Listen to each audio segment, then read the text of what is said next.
Good evening and thank you for joining us for KREM 2 News 10 at 10, where we give you more news in less time. Let's get started. Exactly 6 months after police say he admitted to killing 4 of his neighbors, a Kellogg man has pleaded guilty to 4 counts of second-degree murder. KREM 2's Kyle Simchuk takes us inside the courtroom and reports from Wallace tonight. Major John Kaylor was in court for only 20 minutes this afternoon. His wife sat right behind him, crying as he pleaded guilty to all 4 counts of second-degree murder. Walking into a Shoshone County courtroom, 32-year-old Major John Kaylor didn't look at his wife and family seated behind him. He listened to the judge, who confirmed his decision to plead guilty. Murder in the second degree carries 10 years to life, a $50,000 fine, and a $5,000 civil penalty for each victim. Do you understand those 4 charges and the maximum potential penalty? Yes, I do. State prosecutors, Kaylor's defense, and the victim's family reached an agreement last week. By pleading guilty, prosecutors agreed to reduce charges to second-degree murder and throw out a burglary charge. The 32-year-old was arrested on Father's Day. Police say he admitted to killing his 4 neighbors, 65-year-old Kenneth Gardepee, 41-year-old Kenna Gardepee, 18-year-old Devin Smith, and 16-year-old Aiken Smith. All were shot to death. Police say Kaylor's wife posted on Facebook accusing 18-year-old Devin Smith of engaging in inappropriate behavior in front of her and their children. Did you, Major John Kaylor, on or about the 18th day of June, 2023, in the county of Shoshone, state of Idaho, did you willfully, deliberately, and with malice aforethought unlawfully kill the person of Kenna L. Gardepee, a human being, to wit by shooting her, which resulted in her death? Yes. What is your plea to count 1, murder in the second degree?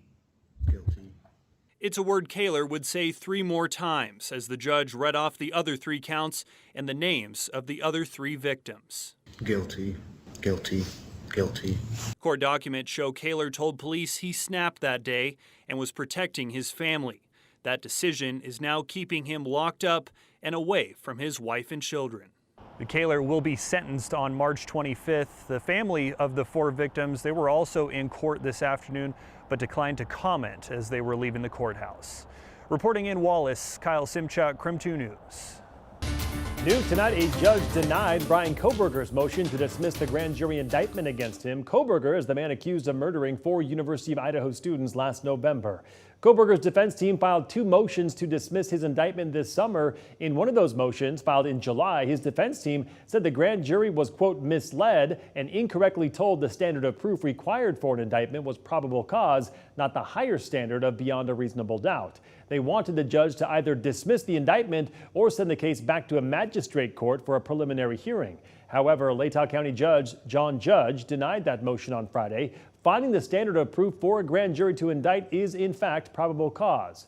Kohberger's attorney filed another motion in August asking the judge to dismiss the indictment on 4 grounds. Those grounds being a biased grand jury, inadmissible evidence, lack of sufficient evidence, and prosecutorial misconduct in withholding exculpatory evidence. The judge denied this motion as well on Friday.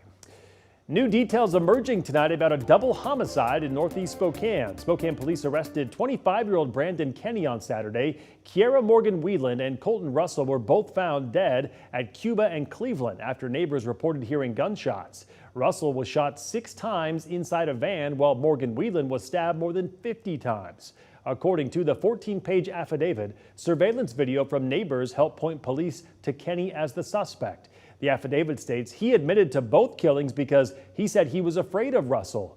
The court document claims that Morgan Whelan and Russell were suspects in the case of a missing woman, and Kenny told investigators that Russell killed her and made him move her body.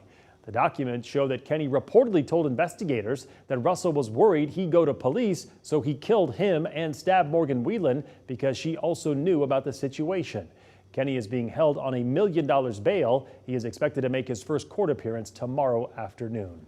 Meanwhile, just hours ago, KREM 2 spoke with Whelan's father about the news of this weekend's arrest. He says the family felt relief after getting the update.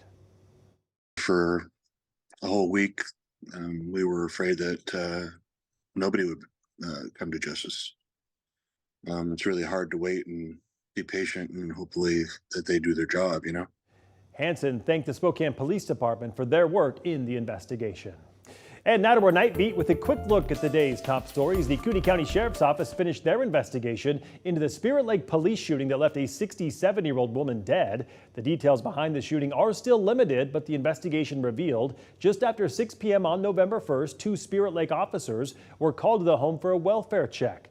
According to the sheriff's office, when police got there, they met the caller, who then forcibly opened the door to allow police inside. Deputies say they announced their presence before they say a shooting occurred. Deputies say the officers then left the residence to obtain a search warrant, and when they re-entered, they found the woman dead with a firearm near her body. Spirit Lake Police and the City of Spirit Lake will now conduct an administrative review as the next step in the process.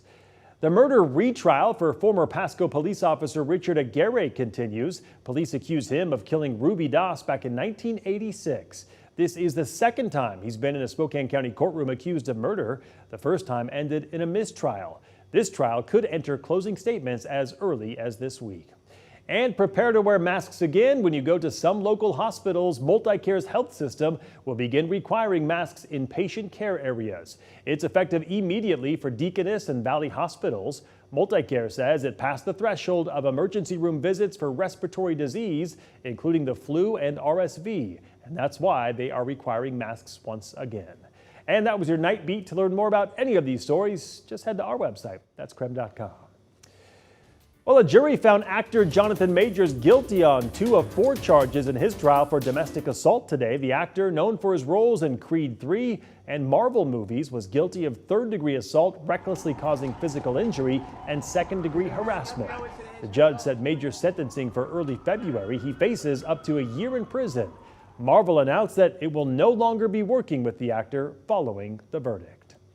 All right, let's take a quick break from the headlines to talk weather with Chief Meteorologist Jeremy Legoo. Jeremy, still waiting for snow, but at least holiday travel this week should be a bit easier this year. I know, right? We've been watching the temperatures all day, and here it is, rain, and it's a cold rain at that. Mark and I were walking out of the building for dinner and go, oof, kind of windy, kind of cold, and yeah, that's playing a role in the rain. Highway 2 seems to be our line of that rain snow mark, and you can see it just kind of moving to the west of Spokane all the way down. Eventually, what lifts off to the north is going to continue to do so, and that gives us a break overnight. What winds up happening, though, is we hang on to scattered showers throughout the day tomorrow. Most of what falls in the mountains is going to be snow. That snow level creeps from about 3,000 feet up to about 5,000 feet. Scattered showers continue on and off through Tuesday evening, eventually working their way out, and then we head into a much drier pattern Wednesday and Thursday.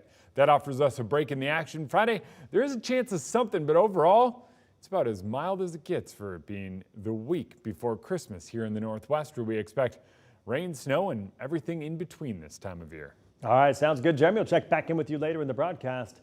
Well, we are just weeks away from several new laws taking effect right here in the state of Washington. Starting on January 1st, Washington's minimum wage is set to increase to $16.28 an hour. That's a 3.4% increase over 2023 and the highest in the nation. The state minimum wage applies to workers 16 and older. The federal minimum wage remains at $7.25 an hour. Also starting on the 1st, House Bill 1143 will initiate a 10-day waiting period for buying or transferring any kind of firearm. The new law also stipulates passing a safety training program or providing an exemption. And starting next year, some employers will no longer be able to test for cannabis use during the hiring process. Due to Senate Bill 5123, some exceptions for employers do apply, including positions requiring federal background checks, such as law enforcement positions, first responders, corrections officers, and those working in some jobs in the airline industry. The expectation also includes positions where impairment while working could lead to a higher risk of death. And that was your KREM 2 News 10 at 10, where you get more news in less time, but don't go